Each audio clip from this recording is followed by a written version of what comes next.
Hello, beautiful soul, and welcome to the Little Reader's house. I'm the Little Reader, and guess where you are? Just guess if you had to guess. You're in my house, and it is a pleasure and an honor to share space with the divine today, with the divine in another form. It's divine. I've got this beautiful fluorite crystal here. Look at that. Get a load of that, as the kids say. Do the kids still say that? Get a load of that. And we're channeling in spirit like we do. Don't know what spirit wants to say today, so we're just going to let it happen, as Tame Impala would say in their song titled, Let It Happen. Let's go.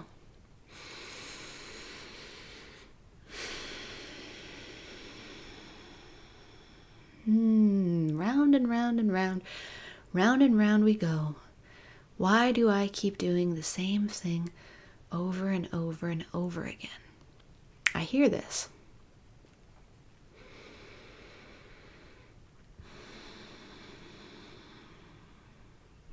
Am I just in an infinity loop?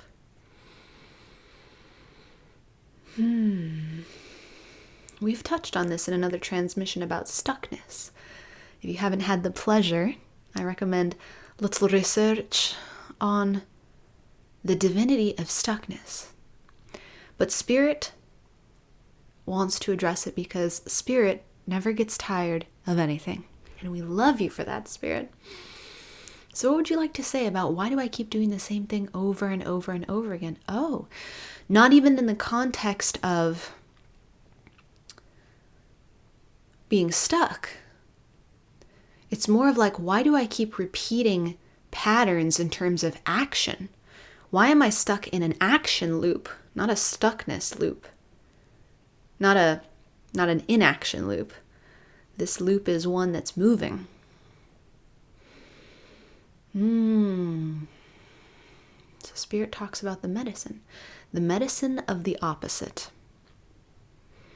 This reminds me of a teaching about healing by the lovely Teal Swan, whose book on self-love I have linked down below as a fabulous resource for learning to love the glorious divine being that you are, beautiful soul. Love it and watch the miracles that unfold as a result.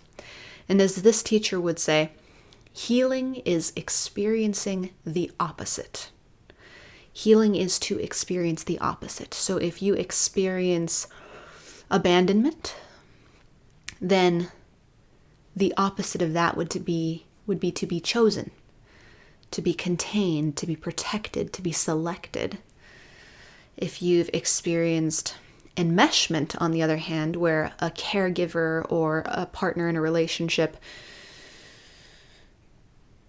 dissolved your identity and brought you in too closely until you no longer had any boundaries or preferences that differentiated you from them, the healing opposite would be autonomy. It would be healthy interdependence. It would be relearning your boundaries and soaring free. In this case, why do I keep repeating the same loop of action over and over again? Doing the same thing again. Spirit indicates that this is an opportunity for a moment of healing. And for the gorgeous, glorious, beautiful souls who find themselves in a loop of compulsive doing, whether this be an addiction or a specific habit that does not seem to break, or an escapism pattern of immersing yourself in a task or a hobby. Whatever category it falls into, whatever manifestation it takes, Spirit says that the compulsive action is looking for the medicine of stillness. We love this medicine. In the Little Reader's House, we sip from this medicine on the daily. So you have landed in exactly the right place, beautiful soul. The medicine for compulsive doing is stillness, is becoming still. And then as we bring all of our awareness into the heart center, it's our favorite destination. Here. We become completely and utterly present.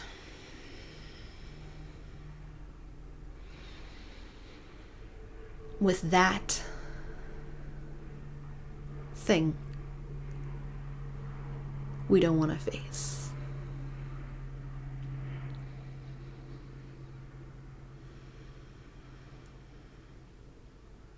Compulsive doing is moving all of our awareness. Now, foundationally speaking, let me set a precedent here in case you haven't been bopping along with our other transmissions. Compulsive doing is the movement of our awareness into one of the many portals that we have inside of our earth ship form. We've got a lot of portals in form. We have the form itself as a portal. We have the mental realm, which we like to call our mind as if it were ours. But our mind is the link to a collective realm where all thoughts are stored, not just ours. We have the heart realm, and we have a few others that we'll explore at another time. Our awareness is another way of thinking of our focus, our presence. Our awareness is our attention, and we can move that awareness wherever we like. For example, let's use the outside world of forms as an example. I can put my awareness on this beautiful fluorite crystal.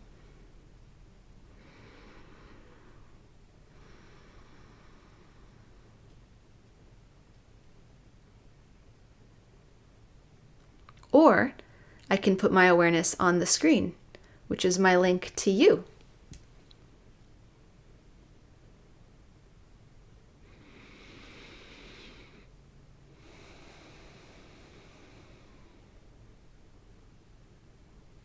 Or if we take our awareness out of the physical reality around us, I can put it into the mental realm. I can put it into my quote-unquote mind, which is my link to the mental realm. And I can start going on the train of my thoughts, just riding them, seeing where they go.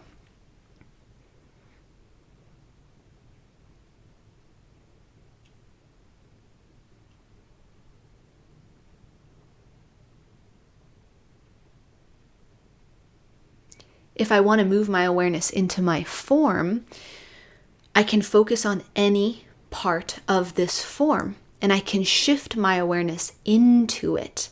So, if we do this exercise, let's say you have a hand. If you don't, pick another body part. You can close your eyes and shift your awareness to feel the inside of your hand. And feel what it feels like to be on the inside of your right hand, if you got one.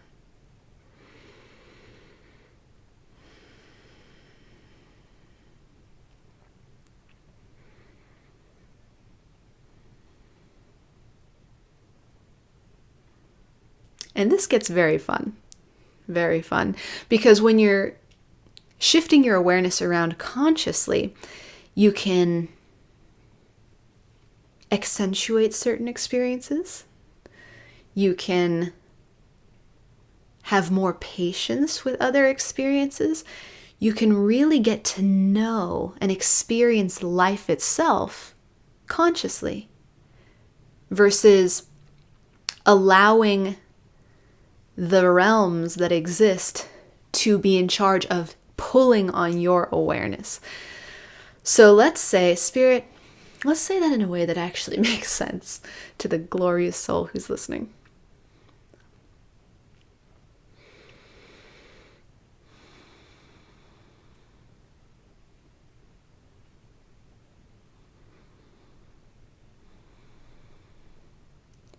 So you have 100% of your awareness. And you have the power to move it wherever you like. And like a bodybuilder, that's supposed to be a bicep curl, you can strengthen the ability to control your awareness every single day. That's what meditation is. Whoa. So you learn to harness the awareness so that you can take 100% of that awareness, which is infinity. It is the life force that lets you be alive. So if you're alive, if you've got a pulse and you are breathing, another reference to a song, but I don't know the name of that one, you've got it. You have 100% of your awareness if you are alive. You can strengthen the ability to move this awareness all the time, as we've just discussed. And there are 3 popular destinations that you can shift this awareness. Well, they're not all popular. 2 of them are very popular. The first is the mental realm. And that's where most of us keep most of our awareness most of the time. Most of us keep most of our awareness here most of the time. You can practically guarantee that you, beautiful soul, and the beautiful souls around you are largely living in their heads. Even if they're giving the impression of being present with you. They might be looking at you like this, but their awareness is actually here. So when you find out that someone near and dear to your heart didn't remember a word you said, you can be sure they were up there. And the same goes for us as listeners. Guilty. The second most popular destination is keeping the awareness in the form. But typically we only like to have our awareness in the form if there's pleasure. So during delicious physical intimacy, we may have our awareness in the form because it feels so good, especially in particular locations. With our drug use and substance abuse, like alcohol imbibing, love me some alcohol. And if you have it to the degree that you feel a change in your body, a relaxation of sorts, a warming, it's so much easier to invite your awareness into the form because it actually feels good. And for some of us, pain feels like pleasure. So individuals who enjoy the burn, who enjoy the catharsis of a run or of strength training or of the endorphin rise that occurs after a great exercise session, will then move our awareness into the form both during the session and after, because we know that a little bit of pain will lead to that pleasure. But we don't typically like to have our awareness in the form if there's pain. So for this reason, a lot of individuals drive their awareness out of the form even harder when their bodies are in chronic pain or when they are ill, when they're experiencing disease, or when they've experienced trauma. There are so many reasons, and this is why we in the Little Reader's House also love human psychology. There are so many reasons why an individual may choose to place their 100% of awareness that they have all this ability to use anywhere. It may be in the mind, it may be in the form. Those are the 2 hot spots. That is another reason for compulsive doing. So getting back to compulsive doing, and I'm going to move my right leg real quick because now my form is giving me the red alert that pain will set in if I don't. For compulsive doers, we're often moving our awareness to a task, and we're either completely present with that task or we're in the mind thinking about other things while we're doing the task. And that can provide us with relief from having awareness, our awareness in the place that hurts.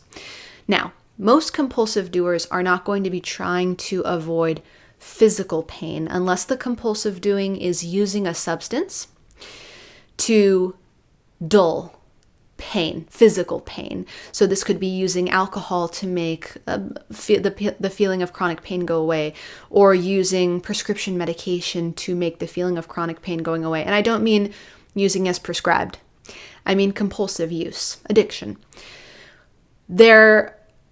Aside from those 2 examples, there are probably more reasons that an individual would want to escape pain of the psyche. Pain that's in the mental realm, or pain that is lodged in the form from a trauma, but it's not lodged as physical pain, it's lodged as emotional pain. And this is possible. The form is a magical, wonderful place. It holds all kinds of things. So, the third and final destination that we are talking about at this juncture in time-space reality is the newest destination that Spirit has been inviting us to explore. And just as in all previous transmissions, it is relevant to this conversation about compulsive doing as well. And that's the realm of the heart. The realm of the heart is the least explored territory right now at this juncture of time-space reality, but it's also the territory that is up next on our evolutionary expansion. And it is the territory that will unlock such things as the fifth dimension, supernatural occurrences,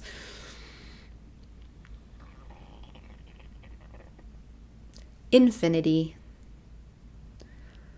bliss,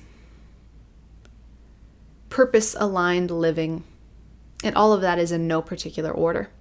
Now, Spirit is not in the business of rushing anything or anyone.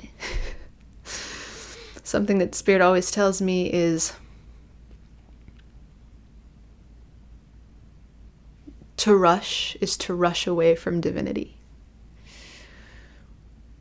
So, divinity itself has no interest in rushing any of us to the heart center.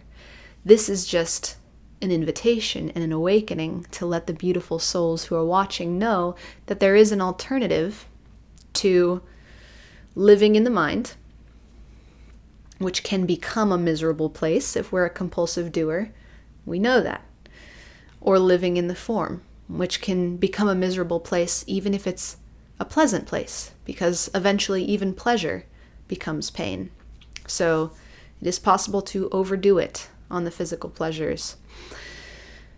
The new territory, the realm of the heart, offers all kinds of goodies. And it also offers a solution for compulsive doing. Because what compulsive doing is running away from present being.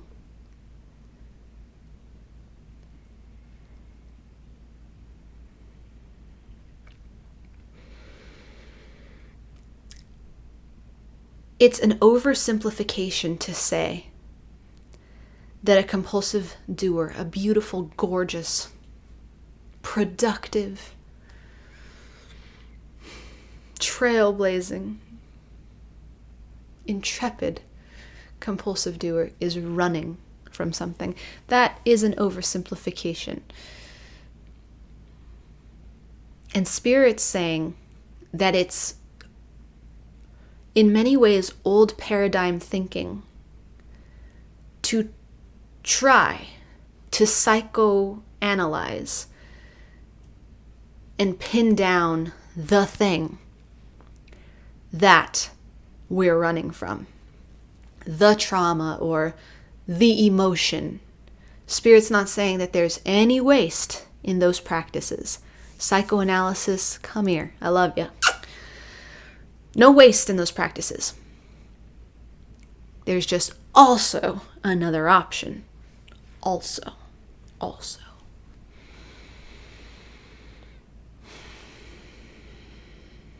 To provide healing to the action of compulsive doing or finding yourself running a pattern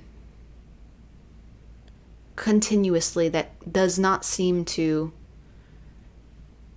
give, does not seem to rectify on its own. It's an addiction or a habit or a routine or a way of being or a personality type of just aggressive movement that is now preventing you from rest, beautiful souls, preventing you from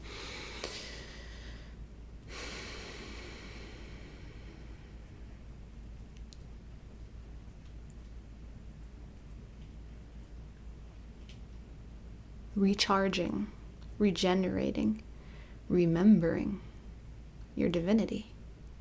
How'd that get in there? Spirit invites us to the heart center to bring our awareness to the white light of the heart center, to just pull in all of that awareness and bring it right here.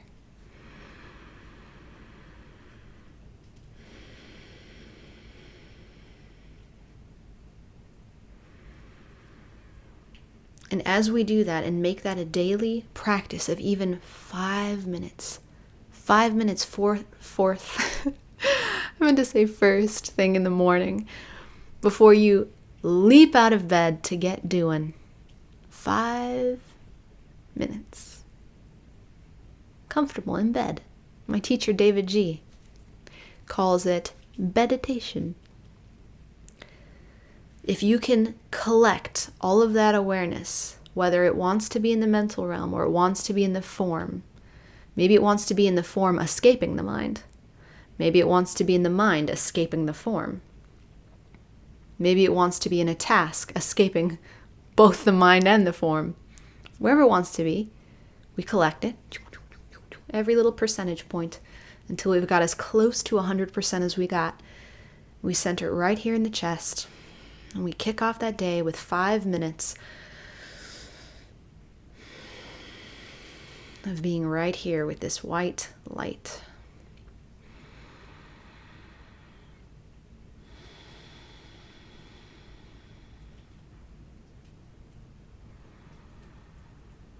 If you want to learn this practice, we got links for that down below.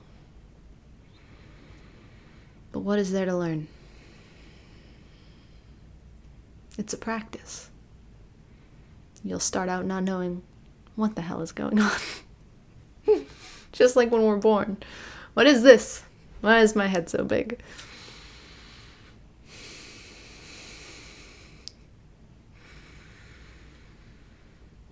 As we can become friends, first we start out as strangers. Then we become acquaintances. You learn its name. Oh, Heart Center. That's your name, huh? Okay. Then we become friends. Oh, Heart Center, how you doing? Good to see you again. Then we become lovers. Oh, I want to be with you every day, all day, every day. I'm going to use my lunch break to spend time with you. I'm going to spend time with you while I'm attending to tasks. I'm going to keep part of my awareness right here with you because I love you. And then after lovers, we merge. We're one, baby. The infinity that is your awareness with the infinity residing within you, together, two wholes like the infinity symbol coming together. Pew! I hope you like the sound effects. That is our healing to our loop, to our pattern. It is the pattern interrupt. Because patterns can... Easy for me to say. Patterns can exist in the mind. Absolutely. Especially if we have the same routines in our daily life. We will have mental patterns as our mind is reflecting our environment. So the mind will pick up the color of our walls, the same vibrations from the same people we talk to every day, the same vibrations from the same music that we listen to, and from the grocery stores that we frequent. And it will produce a mental world that reflects all of those forms, while also reflecting the patterns that are in your DNA and that are in your organs and the patterns of your stored emotions. And it will reflect thoughts based off of that. It will reflect based off of what you listen to every day. Is it the news? Is it a podcast? Is it entertainment?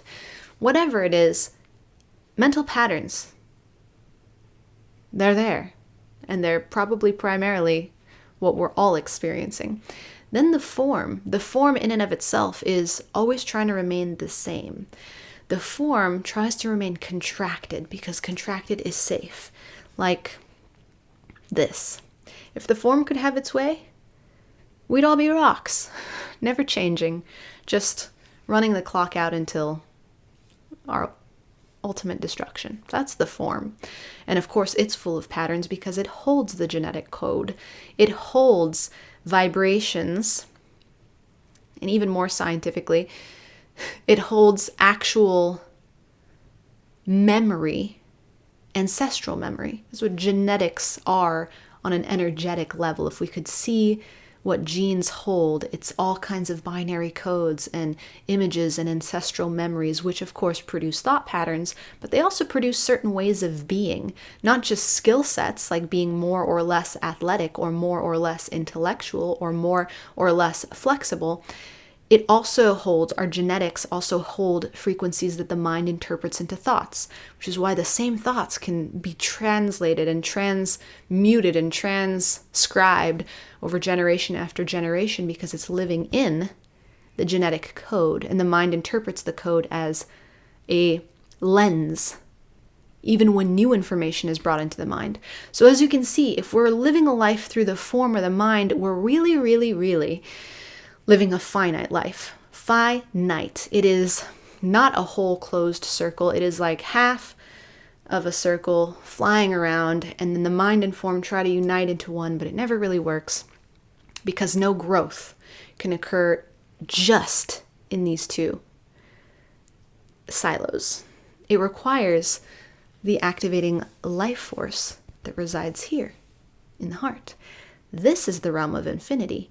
Here in the heart space is the beamed in white light of consciousness that animates your entire form. So to come here to this middle ground between lower half and upper half, one could even say it's a metaphor for the unconscious and the conscious, or for the form and the mind. This animating life force, which is representative of infinity and is in fact quite literally the source of your infinite nature, it is a pattern interrupt. And by bringing your awareness to this space, it shatters the patterns that would otherwise carry you through a very predictable, or maybe even predictably chaotic form of existence, never quite touching the bliss and the wholeness and the magic that you know exists and that we look for in entertainment and art and music and experience. We look for it in love and love making, in consuming, in food and pleasure and in pain. We're looking for that infinity everywhere, and Spirit's just here to say, hey, I just want to direct your attention to here, where it is. And as you spend time with that, everything shifts. Because your awareness is no longer at the behest of being grabbed by whatever realm wants it. The mental realm will always try to grab your awareness. That's how the mental realm grows and gets bigger. The realm of form will always try to grab your awareness. That's how did I say mental? The physical form will always try to grab your awareness. That's how it feels alive. That's how it feels like it's something. Interestingly, as we mentioned in our last transmission, the heart center will never compete to grab your awareness. It's there waiting for you to remember that it's there and that you are it. It's silent. That kind of brings up an interesting correlation between sales. Like, will you go for the product that someone is desperately trying to sell you? Come look at this. Come to me. Come to me. Or will you go to that old reliable, which no one's trying to sell? And when you use it, you realize, oh, no wonder they're not trying to sell it, because it works. They don't have to sell it. They don't need to take anything from me. It's just there being excellent. And that's the realm of the heart. So beautiful soul, that is where we are leaving it today. It's been a pleasure, an honor, holding space with beautiful you. If you found yourself in a loop, now you know where to go to break the pattern.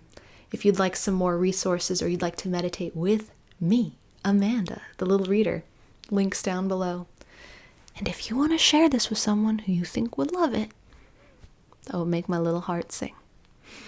Until we meet again, I am sending you all the love I've got. More, more, and more. Never less. Because you are so very worthy of it.